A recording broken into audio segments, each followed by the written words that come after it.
Hey everybody, welcome back to my channel. Today I want to talk about sewing machines with you guys. So if you're a beginning sewer or if you're an enthusiast and you want to maybe get your first sewing machine and you kind of need help figuring out what features to look out for, that's what I want us to do here today. So I'm not going to be telling you what kind of machines to buy or where to buy your machines, because there are a lot of options out there, and the machines that you buy at the end of the day would be very dependent on your personality and your personal preferences. But one thing remains constant though, is that you want features that will make your sewing life easier and will encourage you to keep creating and keep coming back and doing better. And once you have gotten your first machine and you've gotten very comfortable with sewing and you really want to take your sewing to a different level, then you would already have the experience that you need to sort out the kind of machines that you want.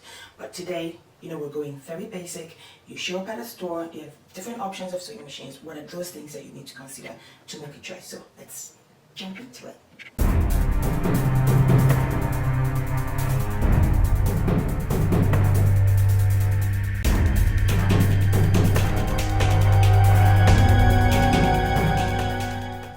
Joy is my regular sewing machine. It's a Quantum Stylist 9960, and this is where I do 80% of my work, and Joy is going to be our model for today. So yeah, let's get into it. So if you're buying your first machine, honestly, you don't need something very complicated. The main purpose of a sewing machine is to actually stitch two fabrics together, and to do that, you only need 7 stitches. You need a straight stitch. Let me see if I can point to that. You need a straight stitch, you need a zigzag stitch, and you need an elastic sewing stitch, like something for sewing stretch fabric or for using elastic. You need cover stitches, and you need buttonhole stitches.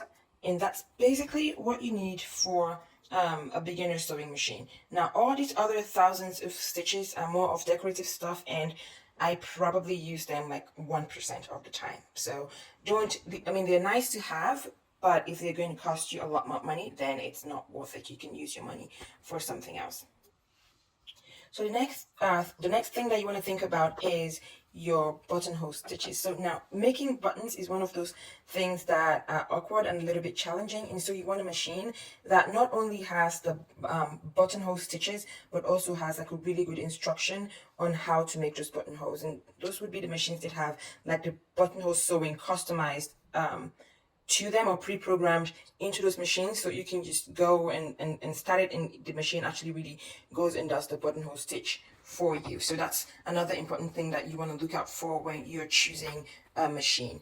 Now, the third thing is you want a machine that really has good instructions when it comes to threading it. So you want it to have very clear instructions. Threading the machine is not difficult if it has really good instructions, and you can just go, for example, for this one, you can just go from 1 to 2 to 3, and then down to 4, up to 5, and then back down to 6, and then you are done.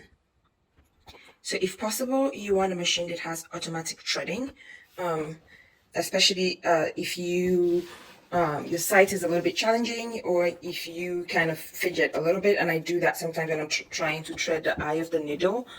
And so you want something that you can use to help you thread the needle. So for this one, all I have to do is bring it down here, run the thread through the hook, and when you pick it up, the thread comes out there, and it makes threading the machine super, super easy. So something else that you want to look out for in a machine is a cutter. Now, the higher end machines would have like an automatic cutter, like you see in the scissors here, where you just press that and it cuts the thread. But most of the machines, especially the entry level ones, would have a cutter in the back, and it can be in different places. So just make sure that when you're looking to buy a machine, that you check out to see that it has a cutter. So if you run it through here, it just cuts out the thread, and it makes your life superbly easy when you are busy making your garment. So you want to make sure that the machine has a seam guide. So like I said, the main purpose of having a sewing machine is to join two fabrics. And another challenging thing for sewers that are just beginning would be to sew a straight stitch in the seam guides will really help you to keep your sewing straight. And to couple with that, I usually use the magnetic sewing magnetic seam guide, and you just place it right here as you sew, and it just helps you to sew a little bit more straight. If possible, choose machines that have the extended tray. It makes it really easy to sew garments that are a little bit bulky, and if possible, you want to choose the ones that also have like the seam guide here.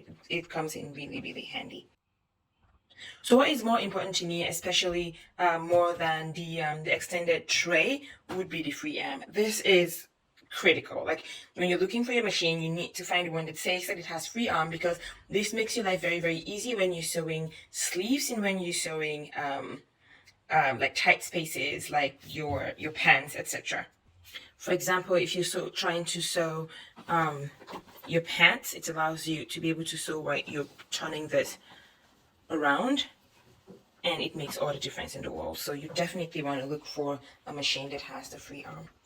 I think for me, those are the most critical things that you need to look out for when you're buying a new machine. Every other thing is just extra nice to have, but if it's going to cost a ton of money, then don't let it stop you from going out there and getting yourself a really easy, nice machine that has the basic things that you need to get started. That's all that I have for you guys. I hope that you found that really helpful. I just wanted to pop in here and just give some tips for folks who are trying to get up there, get started, get a machine. You can find this specifications in a lot of different machines like Singer, like Janome, like Brother. It doesn't really matter, just look out for the specifications that you need, and I'm sure that you're well on your way to becoming a superb seamstress, sewer, creative person, etc. So guys, thank you so much for stopping by. I will see you on the next video.